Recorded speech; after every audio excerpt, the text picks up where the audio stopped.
Welcome to the Ethnic American channel. Today's topic is going to be about how Yasuke was probably not, and I'm just going to say he was not an African, and in fact he was an ethnic American bronze man. So the 3 red flags that were raised to me when I was doing research and why I decided to, make a video on Yasuke was that 1, nobody knows where he supposedly comes from in Africa, and that sounds pretty familiar, does it? We can make the parallel between us not knowing where we supposedly came from in West Africa, despite literally millions of people being taken from that area, and yet it can't be pinpointed with documentation, not just speculation, like, well, we know the tribes are there today, so that's where we must have taken you. You didn't even have a population of that many people in Africa along the western coast of Africa to even take 10 million. Nobody fought back. What war was the Europeans didn't have the population to do that, and there was not a population like that in the western coasts, not in the inner deep of Africa, like the center. I'm talking about the coast, because they couldn't penetrate that deep into Africa. They didn't know the continent as well just yet, and yet you were able to take literally millions of people and bring them over to the United States, most of them male, by the way, and apparently we just managed to get to the population we are today with 80% male Africans being shipped over here, and hardly any Europeans yet, and no African women. There's not enough of them to mate with. We don't even look like the Africans, and don't say that, well, a lot of us have European, and okay, well, you can't say that everybody, you don't know that for sure, and even so, you still don't look like the Africans, even the ones that have probably never mixed with the European over here. So that really raised the red flag, is that nobody can pinpoint where this guy came from in Africa. They say that he came from Mozambique, which is all the way over in freaking East Africa, and then they'll say Nigeria or Ethiopia, which are two totally different. Mozambique and Nigeria and Ethiopia are 2 totally different places in Africa. So they're just speculating. They don't really know. So that kind of made that was kind of a red flag to me. It's like, okay, he was probably from America and they just don't want to say it, because let's be honest, they'll lie and say that we all came from Africa, and you can have the documentation to prove that you're an ethnic American Indian and you've been here and you never came from Africa, you never been to Africa, and all of your genealogy and your lineage, but they'll still look at you and lie and say, well, you must come from Africa because you have dark skin. They don't say the darker skinned Hindus come from Africa, just you apparently. So that raised a red flag to me, that he probably was not an African, just because they lie and say that, well, everybody who looks like a bronze person or a so-called black person come from Africa. Second red flag is that we don't really know a lot about his life. The first half of his life, we don't know about his childhood or how he trained to become, a professional guard to accompany Alessandro Vilagnano, who was a Jesuit priest. And we don't know about the end half of his life after he was done serving in Japan. And you would think if he was the first quote-unquote African samurai that there would be some type of archaeological evidence, whether they started in Japan and then traced all the way back to Italy where Alessandro first, recruited him. But there's not a lot of documentation.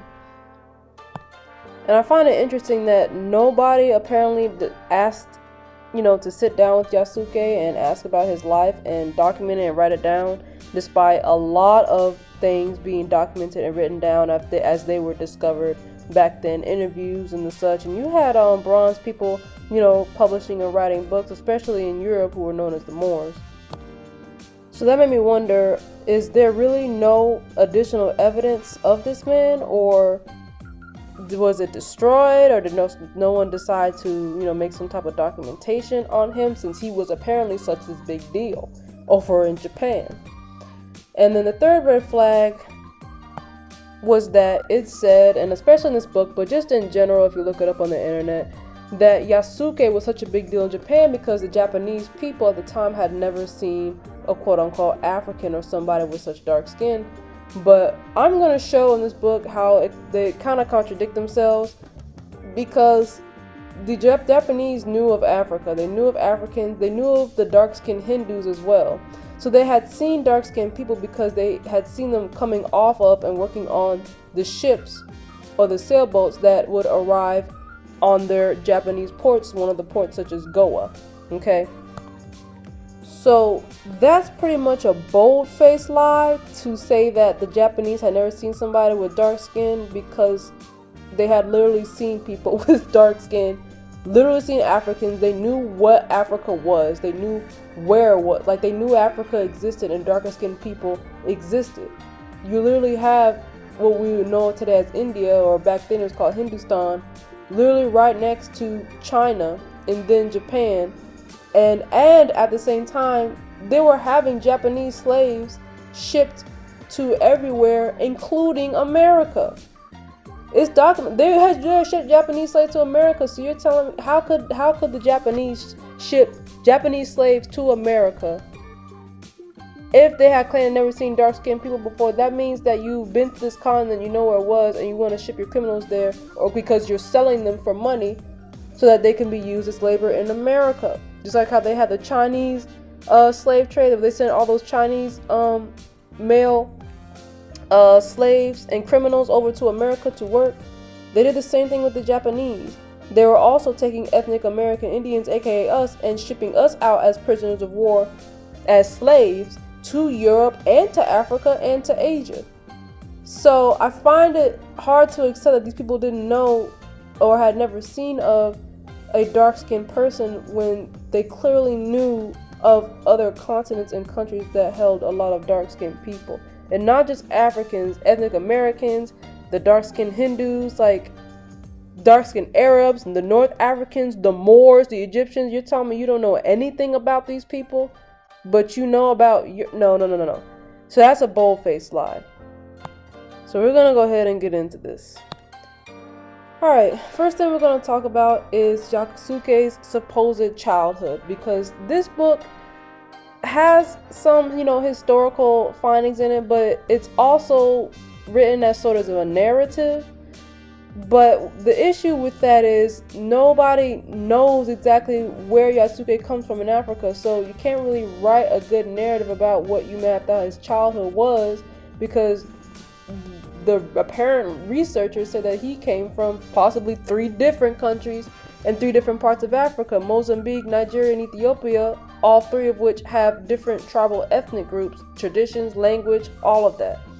So it's very difficult to try and talk about his childhood when apparently there's no documentation and nobody interviewed him about it, and so we don't really know.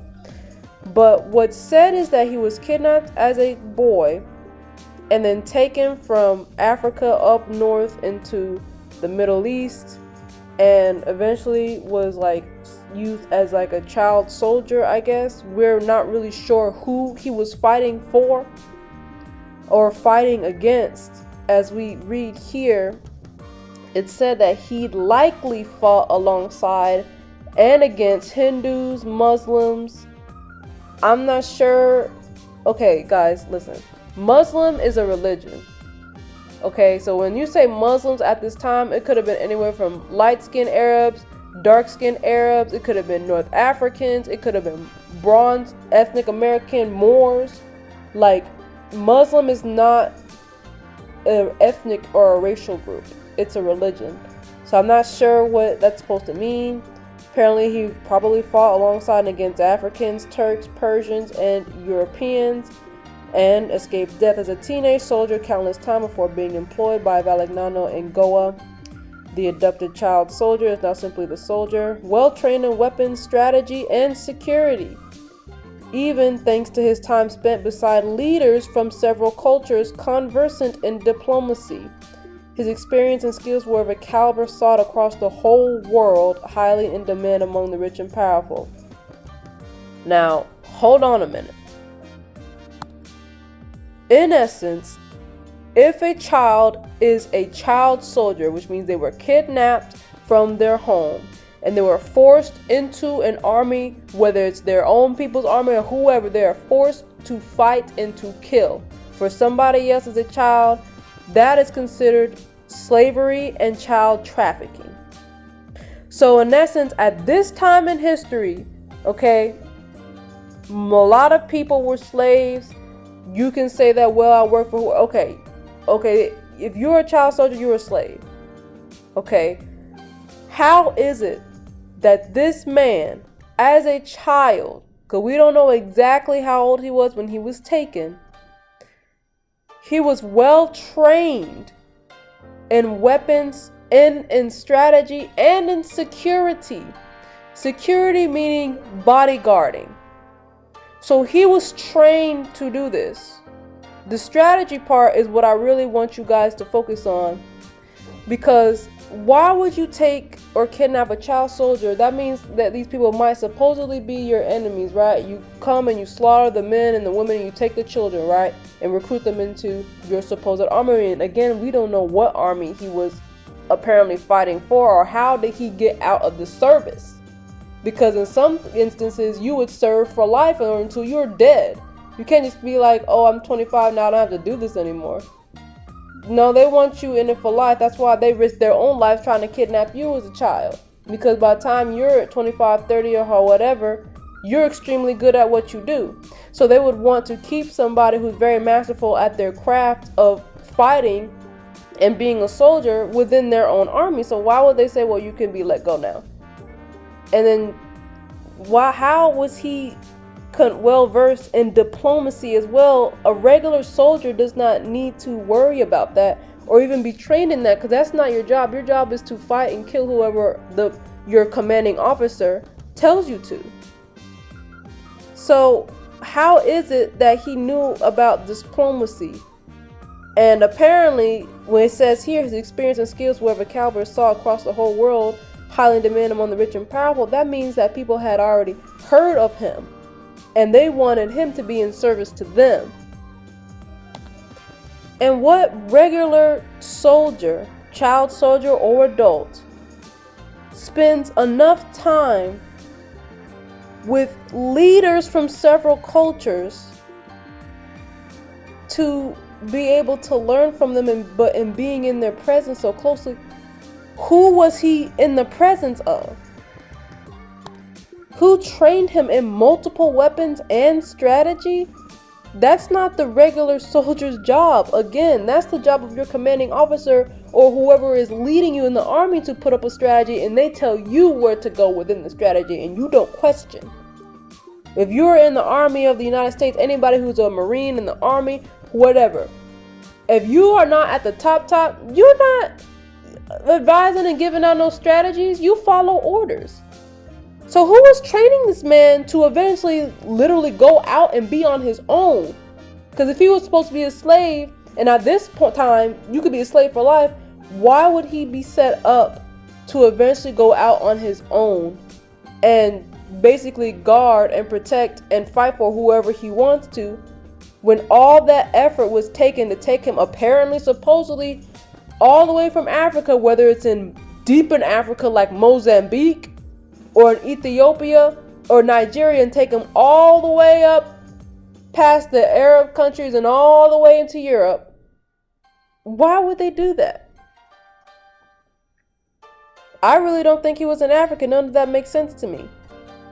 I think he was a bronze ethnic American man who had some form of formal training, because here in America at the time, in the places like the Mayans, or the people, the Mayans, the Incas, and things like that, they were being colonized. The Aztecs were being colonized by the Spanish, and were fighting the Spanish as we speak at that time that this was happening, that Yasuke over here. And plus, their captured prisoners were also being taken over to Europe and over to places in Africa. And so over there, they already had a system where boys would go into the military and will learn how to professionally fight. I think Yasuke was probably one of the abducted children who were taken from the Americas to Europe, eventually to Italy, because it's not too far-fetched. I already showed in my first video that Christopher Columbus was a bronze man and he came from Italy. So they had slaves over there in Italy. So it won't be far-fetched to say that they brought an ethnic American bronze boy, kidnapped him as a child, brought him over to Europe and said, hey, I've heard about how these people are in America and how robust and strong and smart they are. Why don't I have them trained up to guard us and to work for us? Because Yasuke had some type of formal training in Europe. Because if they say they supposedly took him from Africa, so he didn't get the training there. They took him as a boy. He wouldn't have gone through the rites of passage. He didn't meet the age requirement yet before he was taken, supposedly from Africa. So who trained him in weapons and strategy and security and diplomacy? That means somebody was training him to do greater things in the future. And who's to say he wasn't specifically trained to guard the Jesuit priest Alessandro to his travels to Japan? Because remember, the Christians were taking over at this time and went from Islam or the Moors to Christianity, right? Christianity is just a code word for Caucasians.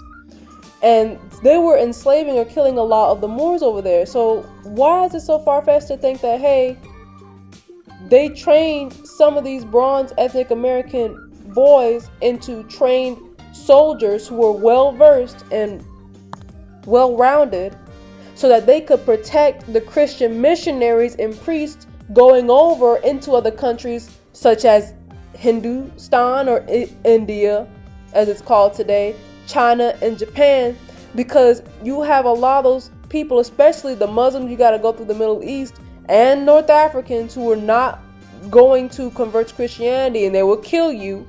So they're like, well, who's going to protect me as I'm spreading the gospel going to these other countries? Well, I'll just use one of their own people and train them up very well to serve me. I think that's what happened. Not going deep into Africa, taking an African, bringing it back up to Europe, training him, and then going over to Japan, and then having the Japanese all up in arms about, oh, Yasuke has dark skin when they had already seen Africans before. That doesn't make any sense.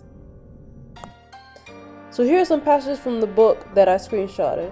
If we read here, for example, the Portuguese king had forbidden his subjects, which included the Jesuits who were under his patronage, from engaging in Japanese slavery in 1570.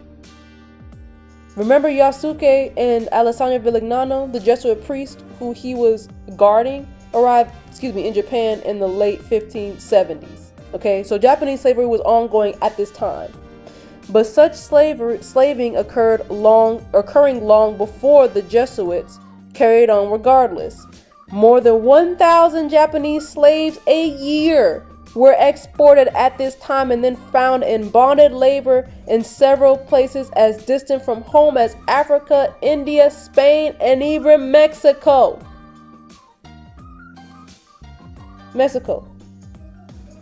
So that tells me that they knew about America in the late 1500s when Yasuke was over in Japan right then. If you look at a world map, in fact, let's look at one right now. Here is Japan over here. Here's China. Here's the United States. Here's Mexico. You see how you can just sail from here to here? Look how close Japan is from the US and from Mexico. Yes, these people knew that darker skinned people existed. You could more easily sail from the United States or from America to Japan than you can from Africa to Japan. You gotta go through all these other places or go all the way around. Here's just straight across. But you're telling me the Japanese didn't know about dark-skinned people? They made that up. I don't know who wrote that on all these books and these articles, saying that they were up in arms and trying to get a look at him. They were not trying to get a look at him because he was an African. They were trying to get a look at him because he was an American. And at this time, after America was being colonized, we were called Indians because of a mispronunciation in English of Indios, or El Gente Indios, the people of God. It was a real big deal. The supposed discovery of America, the colonization of America, and finding all this richness here, and the land here, and the people here, us.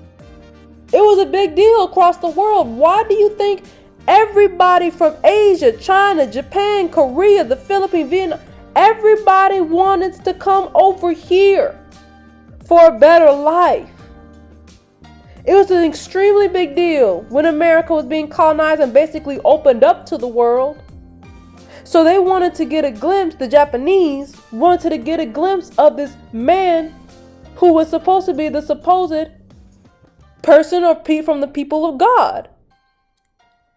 Because if you look up why the Japanese were also up in arms about seeing Yasuke, they also said that he resembled some of their Buddhist gods. I said, okay, why weren't they up in arms about the so-called Africans? Wouldn't you say that they were supposed to resemble the Buddhist gods, but they weren't excited to see them? They wanted to see Yasuke. Because if you say, well, he's the people of God, or the person of God, remember, because they said that in Portuguese first. And so Alessandro Vilagnano was a Portuguese Jesuit priest, and he's the one that commissioned the Portuguese to Japanese translation dictionary. So when he was describing the people of America as the Indians or Indios or the people of God, they knew the copper colored people, what they look like over in the United States. So when they saw or heard about Yasuke coming to Japan, the supposed person of God, don't you think that they correlated with, oh, well, he looks like this are our gods over here, our darker skinned gods here, the Buddha and all of them, and his people are called the people of God. He must be of the gods. I want to see this. Not because he was no African. Because as we read here again, it was a mixed crew. Portuguese, Indians, they're talking about the Hindustans, Chinese, and even several other Africans. Trying to lump Africans in with Yasuke. So it's admitted that when Yasuke and Alessandro boarded at the port at that dock in Japan, they had a mixed crew of people from all over Asia and Africa. So these Japanese people had seen dark-skinned people. They'd seen Africans. They'd seen the Hindus. They'd seen the sun-browned Portuguese. Whether they were Moors or what, they'd seen them already.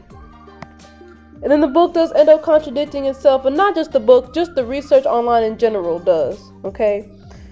It says here, for as tall and powerful and legendary as Vilagnano was, this other man, the priest's bodyguard, was taller than the Jesuit by a head or more, and if that were not enough, physically built like something out of a myth. Remember, okay, the Japanese people they were like 5 feet tall just about, okay? They didn't have a lot of nutrition like you see today. They were very short back then. So they say Yasuke was about 6'2", 6'3". That would have been giant to them, and talking about he had the strength of 10 men just because he was bigger and taller than them. But it was not only the warrior's size that captured their attention, or his unusually dark skin, for most around this port town had seen African and Indian sailors before. But then down here it says several of the faces gawked back at Yasuke in wonder. It was his skin color. Those who had never seen anybody like him, those openly wondering if from his skin color alone if he were truly human or some form of god or devil. Many locals had already made their judgment from his skin color and pure white turban. They assumed erroneously Yasuke must surely come from the land of the black gods, Teniku or India. How wrong they were. Well, let me tell you something about India. Remember, India, the country in Asia called that today, was not called India back in the 1500s. They didn't take upon that name until the 50s, 60s. Before that, they were called Hindustan or Bharat. So I'm not sure why this book is using Indian and Hindus, interchangeably like it was the same thing. Because if we talk about the land of the so-called black gods, at the time, Hindustan or Bharat didn't have a lot of black gods. They had blue gods, all these other different types. If you want to talk about the so-called black gods in India and what was called India, it was America. Because again, Christopher Columbus knew he was going to India, because India in Asia was not called that. It was called Bharat or Hindu. And they already knew where the the Hindus were living at, because they had went to colonize them and show them Christianity.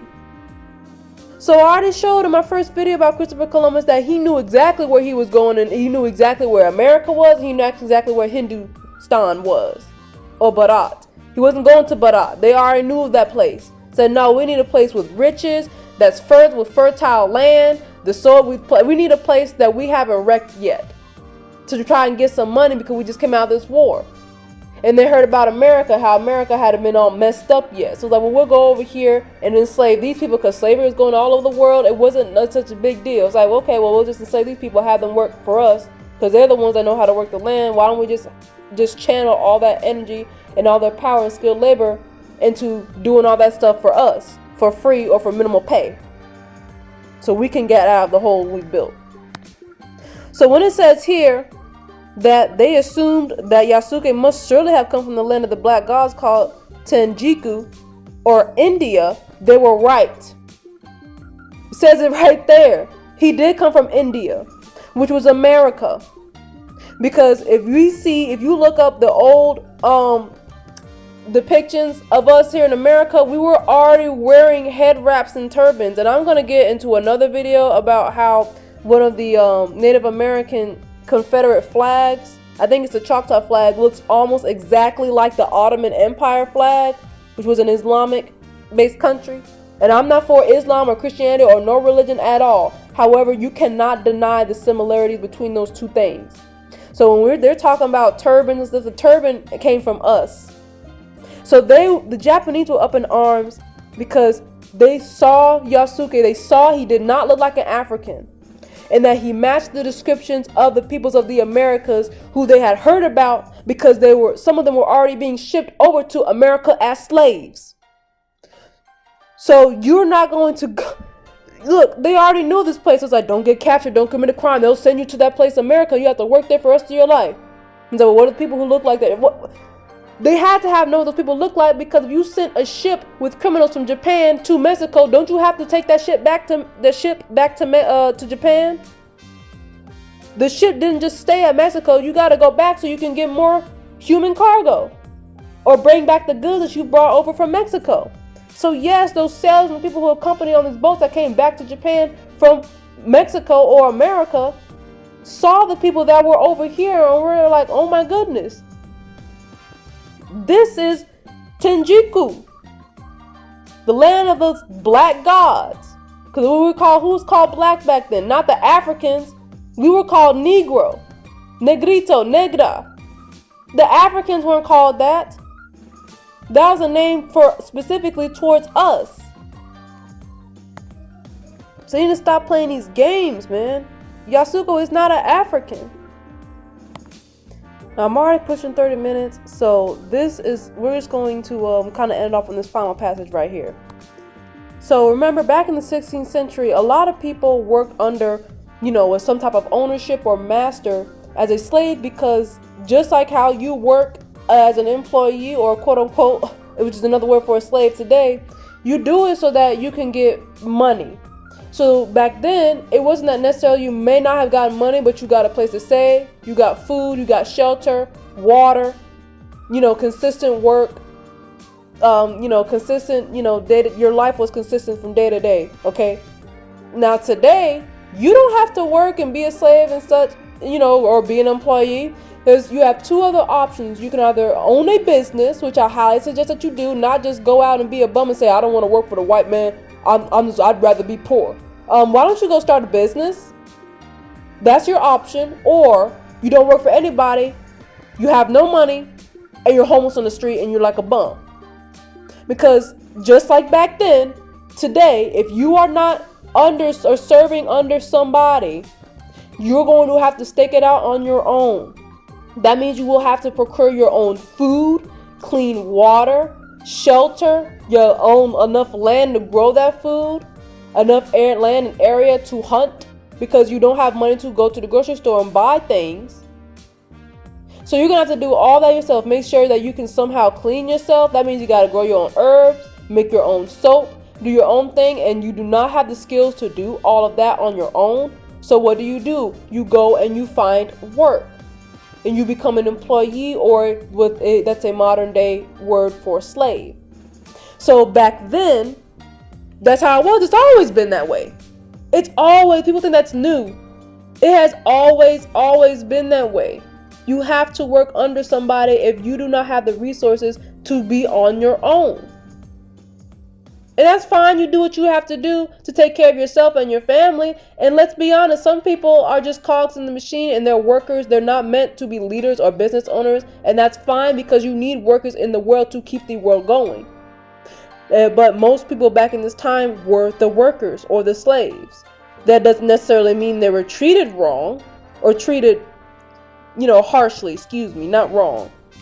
And clearly, as we see here, Yasuke was not treated like that.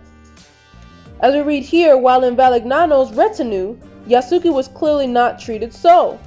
Most of his contemporaries counted themselves lucky to be fed, clothed, and housed. His contemporaries included the Hindus, the Portuguese, other Europeans, the Africans.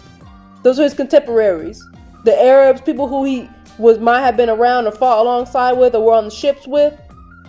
Okay, so he was treated different.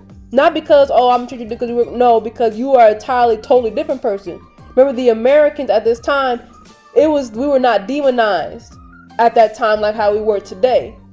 We had I guess you could say, a legendary or a highly regarded viewpoint by most of the world. So as we read here, most of the contemporaries count themselves lucky to be fed, clothed, and housed. Often this sufficed as wages.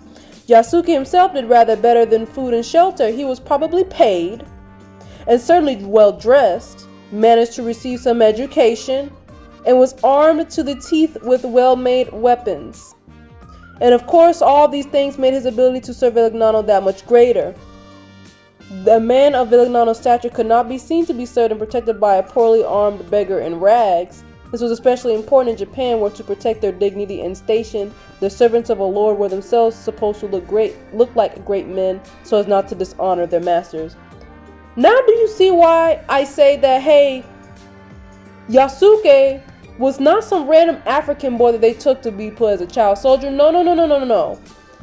This sounds like he was intentionally trained to eventually be a bodyguard for these Caucasian Christians who were spreading the gospel alone. Because it was just him, it was just Yasuke, Vilagnano, and one other Jesuit dude. But Yasuke was specifically guarding Vilagnano, not that other dude who was with them. So a lot of times these missionaries would go out in these other countries on their own. So we have to ask, if they went out these other hostile countries who don't, like, we're not about no Christianity, we're gonna kill you, who was protecting them? Just the will of God? Are you gonna have the Bible? Because you not have a whole army come behind you, because that is threatening and people are gonna fight you and you're not gonna win that fight. That's why they came in. Vilagnano came in like this. It's just me and my bodyguard and one other person. I have this little crew. I had the Bible. I have this translation. I want to learn your culture. I want to get to know you, and let me show you, religion. We're gonna build, homes for you guys. We're gonna build hospitals. That's how they went in.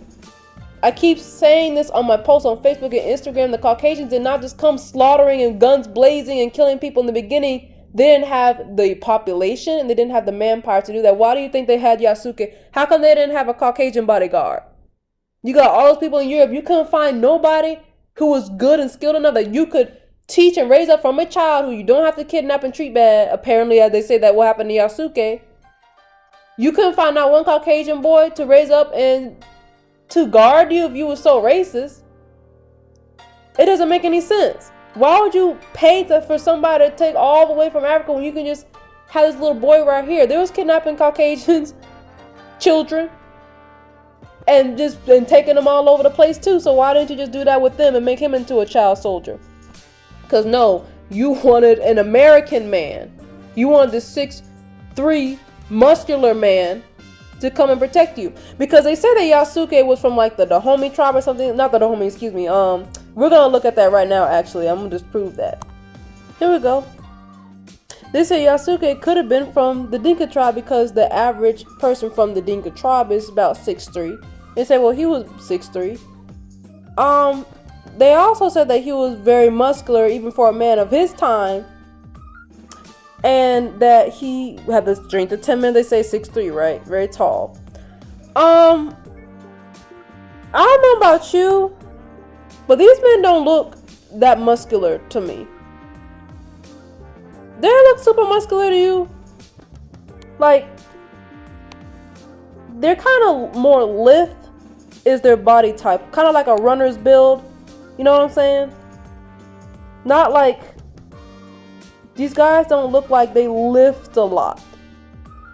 Okay, and they say, well, that's because he was taken in, you know, to another country and trained up. I was like, you know, let me tell you something about body types. If you have a specific body type, you can't go from one body type to the other. If you have a runner's physique, you can get more muscular with a runner's physique, but you're not going to get big and bulky like that of a football player. Okay? You're not going to get big and bulky like that. You're just going to have more musculature around what you already have. Okay?